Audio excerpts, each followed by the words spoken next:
There lived a king and a queen who said every day, "If only we had a child." After many years, their wish came true and a baby girl was born. Oh, how happy they were!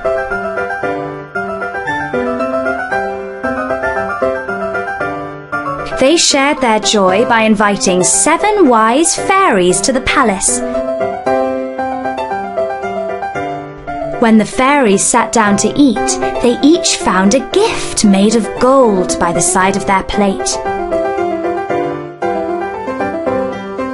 Now, there was one other fairy whose magic was more powerful than all the wise ones put together.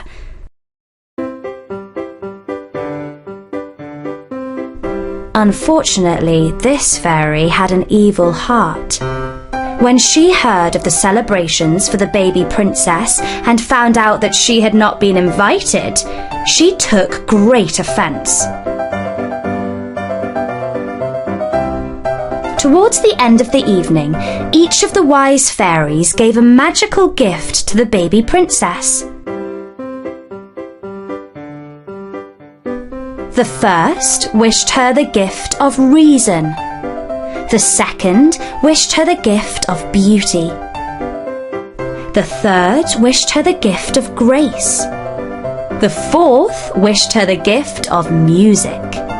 The fifth wished her the gift of dance. The sixth wished her the gift of... well, we do not know what gift she would have wished for, because at that moment the evil fairy appeared in the centre of the great hall, her mouth fixed in a false smile and her eyes delighting in spite. "Do forgive me for dropping by uninvited," she said. "I will not keep you long. I have come to wish my own gift upon the baby princess."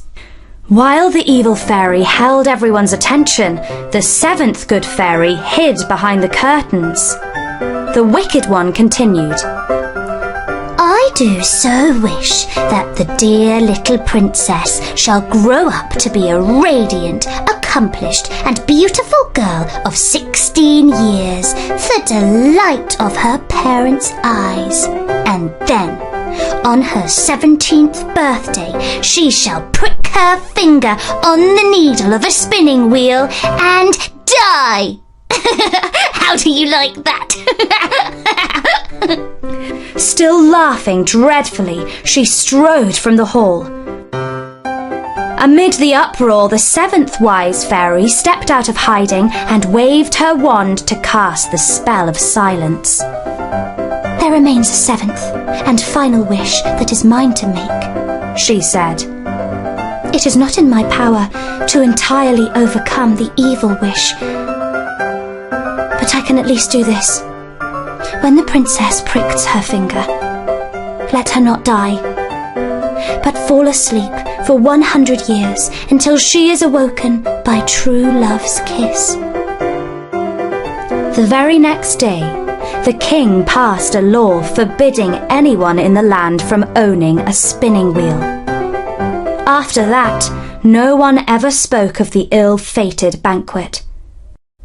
The child, whose name was Talia, grew up to be as talented as she was beautiful. But she was also strong-headed, and when, on her 17th birthday, the king and queen forbade her to leave her room, she disobeyed them. She climbed out of her window to avoid the guard on the door and walked around the grounds of the palace. She thought that she discovered every nook and cranny while playing hide-and-seek as a child, but oddly enough, she now found an entrance that she had not seen before. She went through it and climbed the winding steps of a tower. Up she stepped until right at the top she came to a room. The door was ajar. Inside, she found an old woman working intently at a strange wheel. "Pray tell me, good woman, what is that?" asked Talia. "Don't you know?" It is your destiny, my dear, replied the woman.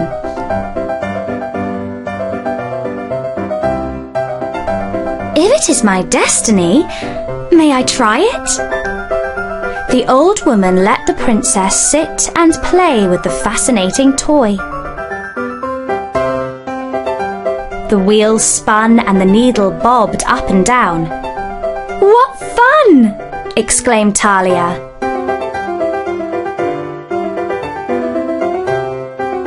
But oh, the princess was not used to spinning thread, and she pricked her finger on the needle. "Look! I am bleeding!" she exclaimed. The princess returned down the steps of the tower. Her legs felt weaker and weaker, and when she reached the rose garden, she lay down on the grass and fell into a deep sleep. The courtiers carried her to her room. On and on she slept, and gradually everyone else who lived in the palace was also overcome with sleep. In less than a week, a great forest had grown around the walls, enclosing the palace entirely.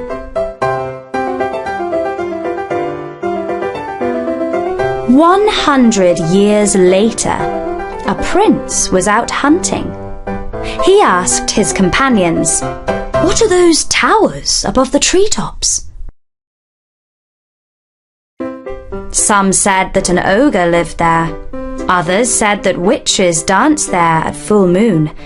And a third theory went that it was home to a sleeping princess. The curious prince pointed his horse towards the tower and rode through the trees. He soon came to a dark place where the thorn bushes were so thick and sharp that no one could pass through them. But for him alone, the brambles parted and made way. On he rode through the gates of the palace itself, where he found that every lord and master, every horse and hound lay fast asleep. He saw food on plates, glasses half full, fires still burning, everything exactly as it had been. He passed down a marble hall, knocked on doors and peeped into rooms until eventually he found a gilded chamber, inside of which, among embroidered covers and silken cushions, lay a princess. She slept serenely. The prince knelt down beside her, picked up her hand and kissed it. Her eyes opened. They were blue and full of curiosity.